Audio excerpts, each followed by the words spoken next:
Hey guys, yeah, we're back. It's another edition of the Baseline Jumper podcast. My name is Jason Goldstein, alongside my partner Ben McDonald, and obviously we've taken a couple of weeks off.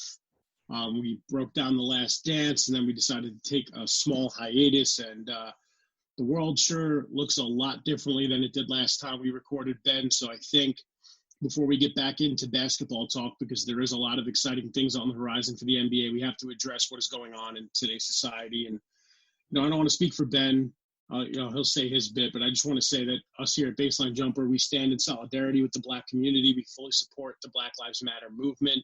We are here to do whatever we can to be an outlet or a platform to anyone out there who wants their stories to be told. Obviously, we could tie in basketball. We are a basketball show, but just like what happened with the COVID-19 pandemic, it just doesn't feel natural to freely talk sports right now. Our hearts go out to the families of George Floyd and Breonna Taylor and all those that were wrongfully lost their lives. Ben, I know you wanted to say a little bit, so I'll give the floor to you, my friend.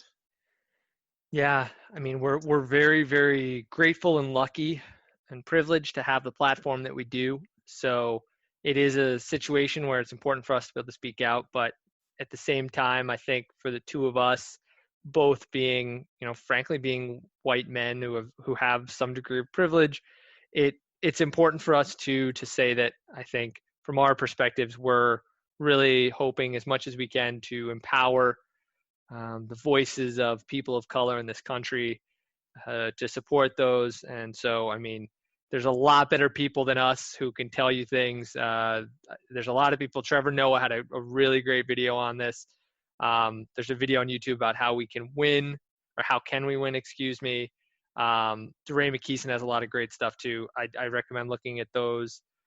There's lots of literature out there if you want to look it up.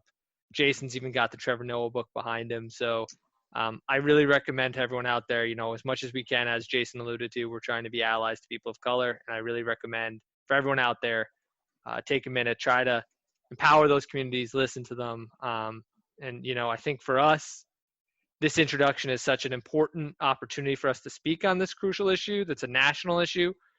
But with that said, we really just wanted to touch on it here briefly before kind of launching into the NBA and switching gears to talk about the resumption of the NBA season. So just our hearts are going out to everyone out there who's been affected.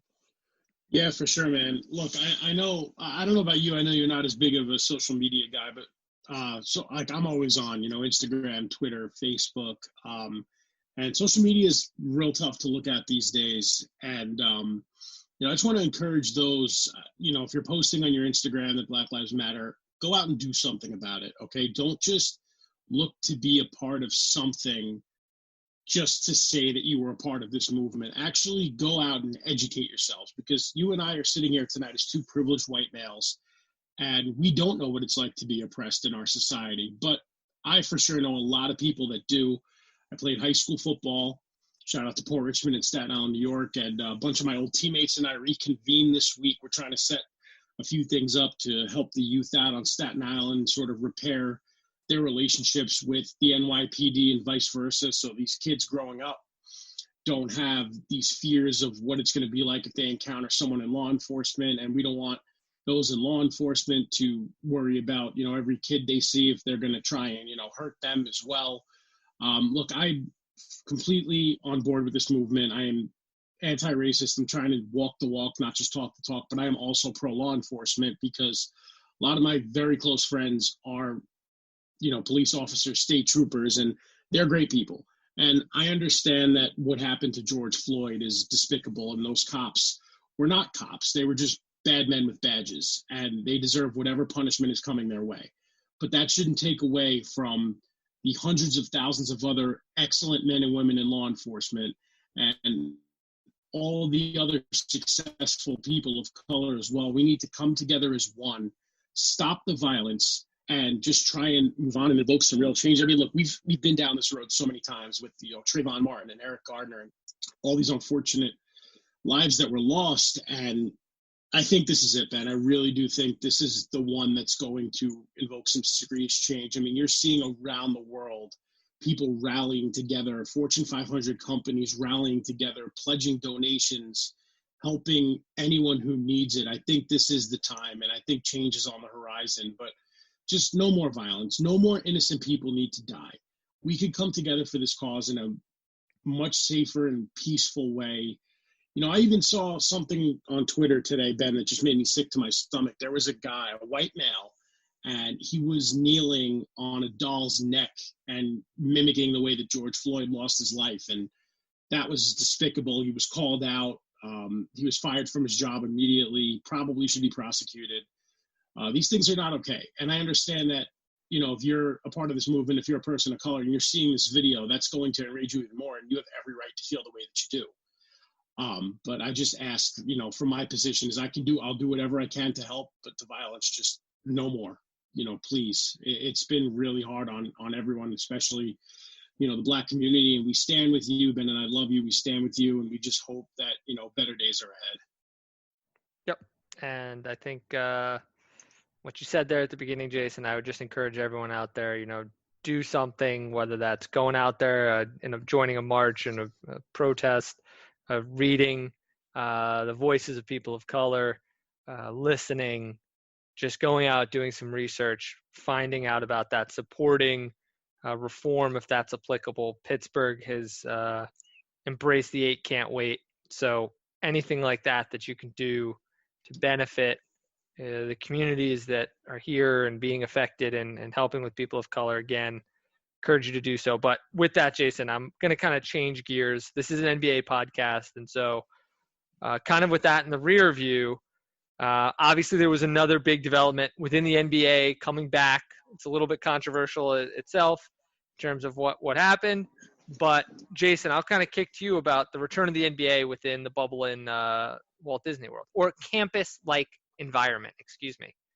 Yeah, I mean, it's a lot to unpack, and we just wanted to get, you know, our thoughts out there on what's going on today. Obviously, the NBA does take a back seat, but I'd be lying if I said I wasn't excited. You know, we've missed sports for a while. Obviously, these are unprecedented times, you know, with the movement and with COVID-19. Still, it has not gone away. So for the NBA to come to an agreement with the Players Union, the Board of Governors, and they're able to convene on one setting and finish out this season, I think that's going to excite many people. It's not going to be the NBA we know. You know, you may have broadcasters calling the games from remote locations, no fans in the stands. They're trying to figure out how they're going to pump in crowd noise. You know, a lot of the reaction came through last week, so Ben and I are kind of just getting caught up to it now. But just the initial reaction is obviously excitement. I mean, where were you, Ben? And what was your first thought when you saw that the agreement was struck and the NBA is returning at the end of July? Oh, I think it surprises no one to know that I was at home because that is where most of us are spending the great majority of our days.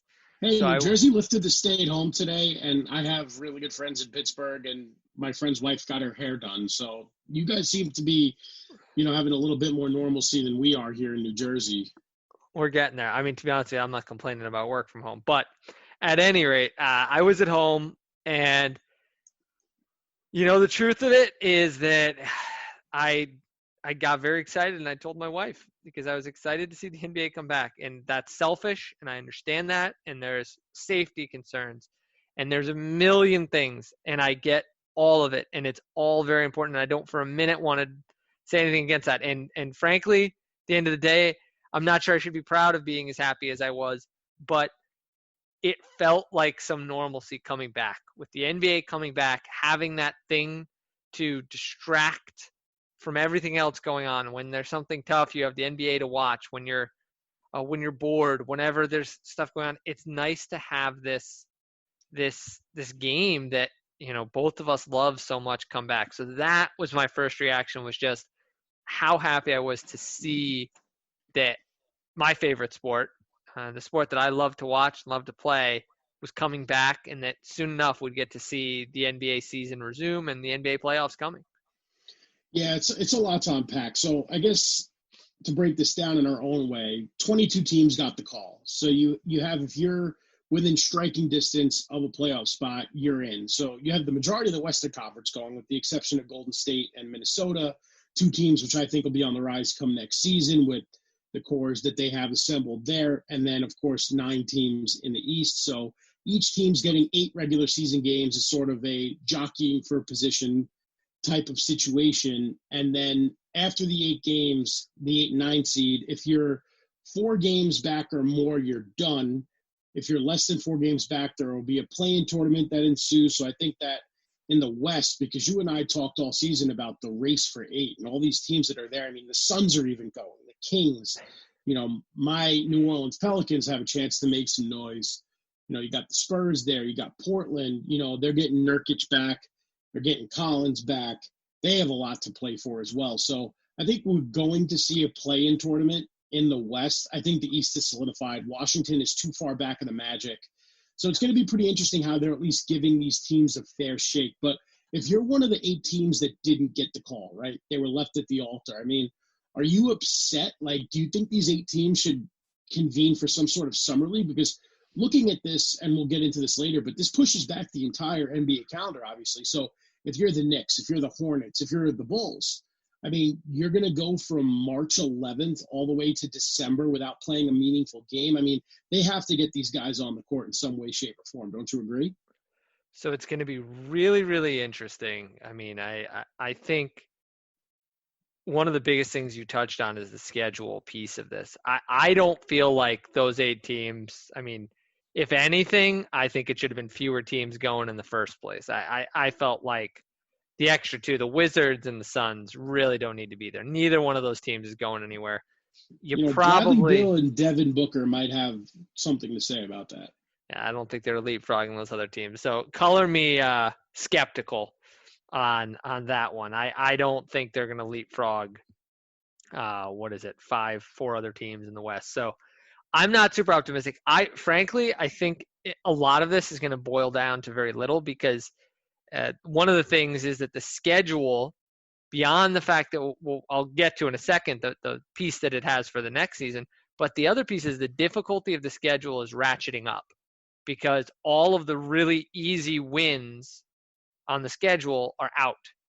Now it's only these teams that are playing, so it's going to ratchet up the difficulty for a lot. So I think it's going to be harder for teams to gain ground, because I think teams are going to play closer to 500-600 basketball at best, and it's going to mean that there's going to be a lot more competition there. So I think it's going to be really hard for a team to make a big jump. So I think the biggest thing is that this is going to be a little anticlimactic. I think it's going to be the Grizzlies playing as the 8th seed, and they're going to play someone. However, I think the piece that could be really interesting is how it shakes up the standings, because in the 1 to 8, outside of the 1 seeds, 2 to 7, 2 to 6 in the Eastern Conference and 2 to 7 in the Western Conference has some interesting little wrinkles. I mean, the Mavericks desperately want to get out of 7. They don't want to play the Clippers. So I think that's going to be one of the really fascinating subplots is the Lakers and Bucks have really nothing to play for. They have a hold on it. The Raptors, you could have a pretty nice little hold on where they are. But the middle of the 2 conferences, there's a lot to move around in. The Celtics don't want to play the Sixers first round. I'll tell you that right now. They have no desire to do that. The Mavericks and the Clippers don't want any part of each other. No one wants to play the Rockets in this sort of scenario, especially not first round, where if they get hot, they could knock someone out. So I don't know. I think it's going to be really interesting to watch where the matchups fall, and without the impact of home court advantage, it could have a pretty big impact on the way that this actually ends up playing out for the playoff structure, I think. So I was disagreeing with everything you were saying until you got into the second part about jockeying for position. I don't agree that it's going to be anticlimactic at all, because with the amount of layoff time we've experienced, right? So by the time July comes around, you're looking at a 4-month layoff. Guys aren't able to work out fully intensified. Guys are shooting around if you have a home gym. I know some players are doing individualized workouts, team facilities, but in the New York area, it's very hard for Nets players, or in LA for Lakers and Clippers players to actually get to their facilities. So I think we're going to have some upset potential. Because of this layoff, you're looking at it as a clean slate. So if a team like Portland and New Orleans gets hot and they somehow get in, they could be a real tall task for the Lakers if they hang on to the 1 seed. So this is really anybody's ball game, because you're looking at the reset button being pushed down very intently. And I think we're going to see it's going to be a little bit like the NCAA